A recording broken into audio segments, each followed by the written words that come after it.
Bismillahirrahmanirrahim. Assalamualaikum warahmatullahi wabarakatuh.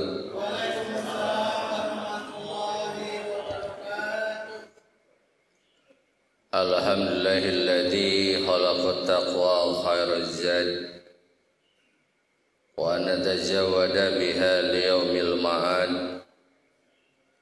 Ashhadu an la ilaha illallah wahdahu la syarika lah wa ashhadu anna Muhammadan abduhu wa rasuluh. Allahumma salli wa sallim ala sayyidina Muhammad wa ala ali sayyidina Muhammad kama sallaita ala Ibrahim wa ala ali Ibrahim innaka Hamidum Majid. Rabbi shrah li sadri wa yassir li amri wa hlul 'uqdatam min lisani yafqahu qawli.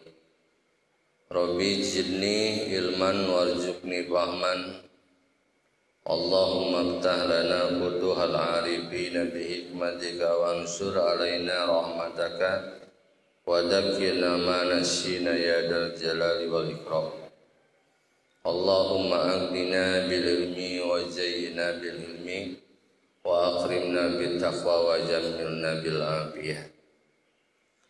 Bapak-bapak, ibu-ibu sekalian yang Allah muliakan, alhamdulillah segala puji bagi Allah yang telah dan masih memberikan kesempatan kepada kita semuanya, kesempatan waktu, kesempatan usia, sehingga di pagi hari yang berbahagia ini kita bisa mengawali hari ini dengan amaliyah yang mudah-mudahan diridhoi oleh Allah Subhanahu wa taala. Salawat dan salam kita haturkan kepada Habibana wa Nabiyana Muhammad sallallahu alaihi wasallam. Sebelum kepada materi pembahasan di pagi hari ini, ada beberapa orang yang perlu kita doakan.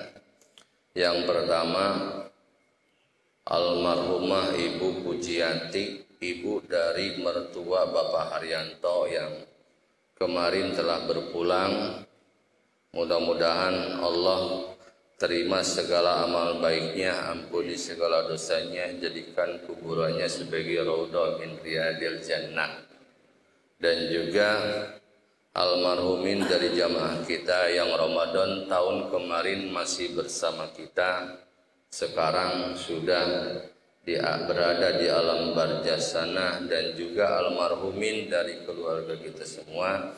Mudah-mudahan Allah ampuni segala dosa-dosanya, terima segala amal baiknya, diberikan tempat yang paling mulia di sisinya.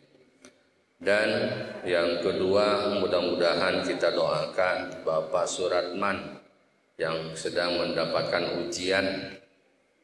Kalau prediksi pertama, kayaknya beliau itu terkena serangan stroke ringan karena sebelah badannya itu kagak bisa bergerak, tangan kanan, kaki kanan itu nggak bisa bergerak, dan semalam sudah dibawa oleh kakaknya, dibawa ke rumah sakit. Mudah-mudahan kita doakan Bapak Suratman ini, jamaah kita yang tinggal, yang terkenal dipanggil Pak Sentot, tinggal di atas 11, mudah-mudahan Allah angkat penyakitnya. Dan juga Bapak Tiwit yang juga sedang kurang sehat, kita doakan mudah-mudahan Allah angkat penyakitnya. Nasallallahu rabbal arsyil adim ayyasfihim. Ala hadiniyah nasalukal ijabah al-fatihah. A'udhu billahi minasyaitanir rajim. Bismillahirrahmanirrahim. Alhamdulillahi rabbil alamin. Ar-rahmanirrahim. Maliki yaumiddin. Iyyaka na'budu wa iyyaka nasta'in. Ihdinas siratal mustaqim. Siratal ladzina an'amta 'alaihim ghairil maghdubi 'alaihim waladdallin. Dan tak lupa juga yang sakit di antara keluarga kita, mudah-mudahan penyakitnya menjadi kafarat bagi dosa-dosanya sekaligus pengangkat bagi derajatnya. Dan mudah-mudahan di antara kita semua as-shaimin was-shaimat yang sedang melaksanakan amaliyah puasa Ramadan, berbagai amaliyah di dalamnya, mudah-mudahan amaliyah-amaliyah yang kita lakukan, yang sudah dan yang akan kita lakukan dijadikan oleh Allah Subhanahu wa taala sebagai amal soleh, sehingga kita bisa punya bekal untuk pulang ke hadapan Allah Subhanahu wa taala. Para hadirin as-shaimin was-shaimat, materi di pagi hari ini karena nanti bertepatan dengan tanggal 21 Ramadan malam nanti, karena hari ini adalah hari ke-20. Nanti malam kita sudah memasuki malam ke-21, awal dari 10 terakhir Ramadan yang disebut dengan istilah awahirul asrul awahir, 10 hari terakhir, yang mana biasa kita melaksanakan aktivitas i'tikaf di malam hari. Yang insya Allah saat ini saya akan membawa materi sekitar masalah i'tikaf, dari mulai masalah definisi i'tikaf, kemudian syarat sah i'tikaf, dan apa pahala yang akan didapatkan oleh orang yang i'tikaf, dan juga hikmah atau tujuan dari i'tikaf itu sendiri. I'tikaf itu diambil dari kata akapa. Akapa di sini menurut bahasa i'tikaf itu adalah huwa lugatun lujumus sayyid walau sarran. Lujumus sayyid itu adalah menekuni sesuatu walaupun jelek. Misalkan orang tekun, misalkan gapleh, itu juga i'tikaf. Itu kan. Dari kata dasar akapa.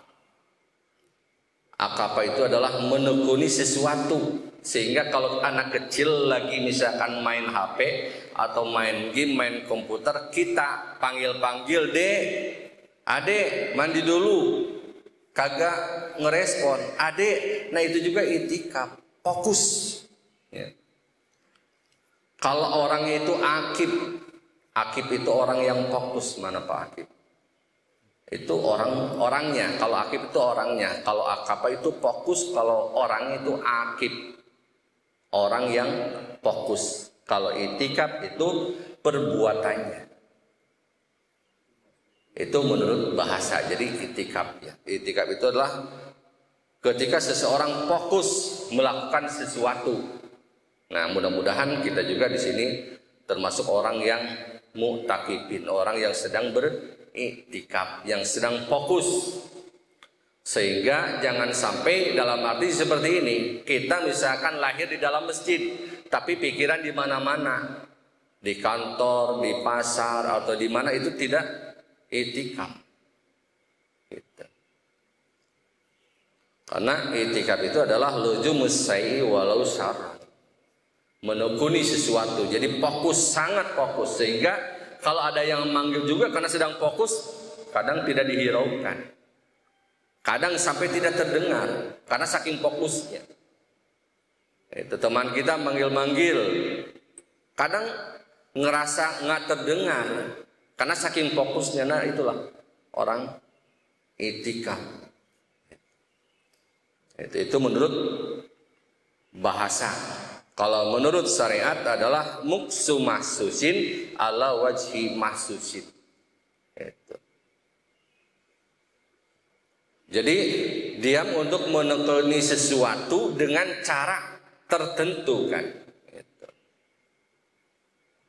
Itu menurut syariat. Nah sekarang syarat-syaratnya, syarat-syarat supaya sah di saat kita melakukan i'tikaf. Pertama, jelas syaratnya harus seorang muslim. Kalau orang kafir nggak sah ikut i'tikaf. Itu. Yang kedua, balik, dewasa. Orang kecil apakah sah untuk i'tikaf? Tidak sah. Karena harus balik. Kalau mau itikaf ya boleh sebagai pembelajaran. Yang ketiga berakal, orang majnun, orang gila nggak sah ikut itikaf. Yang keempat bersih dari janabah, hadas besar ataupun hadas kecil. Kita tidak punya wudu langsung itikaf nggak sah, karena harus bersih dari hadas kecil, yaitu dengan cara wudu, dari hadas besar dengan cara mandi adus. Jadi orang janabah jangankan itikaf, masuk masjidnya saja tidak boleh. Itu termasuk orang janabah itu di dalamnya adalah orang haid atau nipas. Kalau ada perempuan lagi itikaf tiba-tiba misalkan haid, batal dan harus cepat keluar. Nah, mumpung ingat ini juga sebagai perhatian buat para panitia zakat, barangkali karena khawatir nanti kalau ada ibu-ibu yang datang misalkan mau membayar zakat, ditanya dulu apakah ibu lagi boleh masuk ke masjid.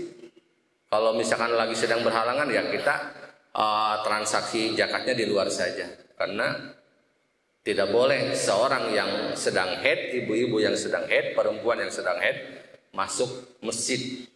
Itu.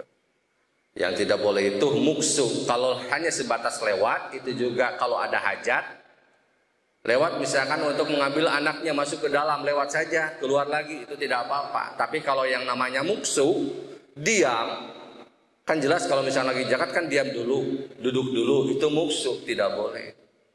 Maka ini sebaiknya tanya dulu kalau ada ibu-ibu, apalagi misalkan masih muda ibu-ibunya. Ibu sedang boleh ke masjid enggak? Kalau sedang boleh silakan. Kalau tidak boleh ya kita di luar saja, misalkan ijab kabulnya. Itu diantara syarat-syarat itikaf.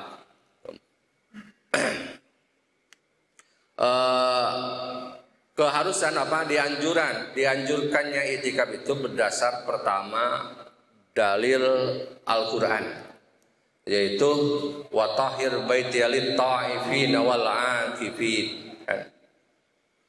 Sucikanlah rumahku untuk orang-orang yang tawaf dan orang-orang yang akan beriktikaf.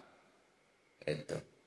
Jadi harus bersih, ini sebagai dalil bahwa iktikaf itu disunahkan.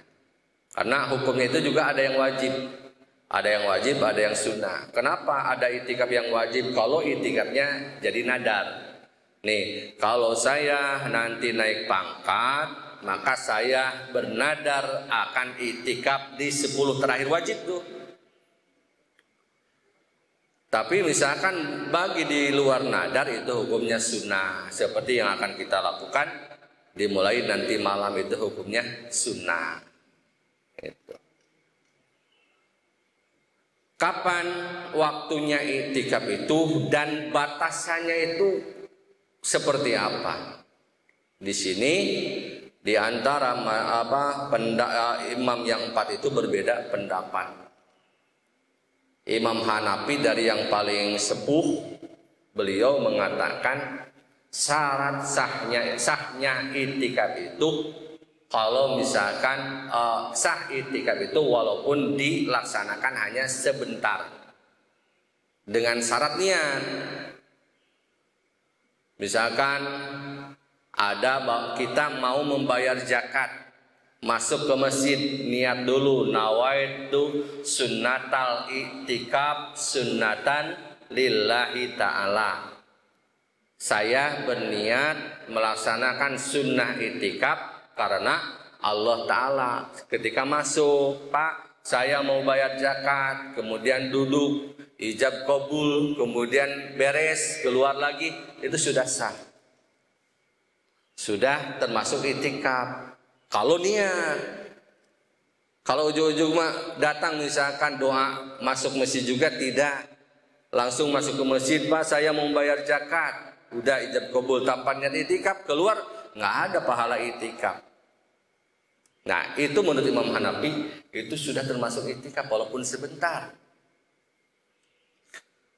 Apalagi Imam Hambali, walau saatan, walaupun sebentar. Kita masuk masjid, niat itikaf misalkan cuma lewat doang kemudian keluar lagi, yang penting ada niat walaupun sebentar keluar lagi, itu sudah termasuk itikaf. Jadi yang paling ringan itu pendapat Imam Hanafi, Imam Hambali, Imam Syafi'i.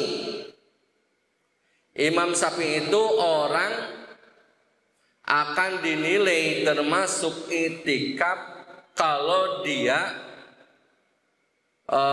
lebih lama diam di masjid itu lebih lama dari tumakninahnya ruku.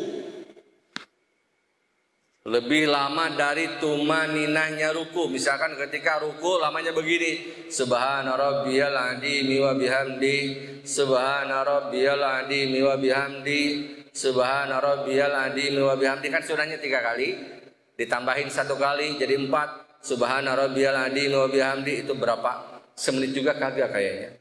Kita membaca Subhana rabbiyal azimi sampai 4 kali, enggak sampai semenit, itu sudah termasuk itikaf. Dengan syarat tadi niat. Apa niatnya? Nawaitu sunnatal itikafi kan fi hadal masjid lillahi ta'ala.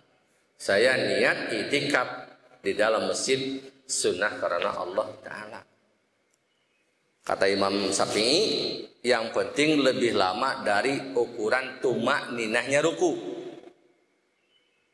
Gitu. Dengan syarat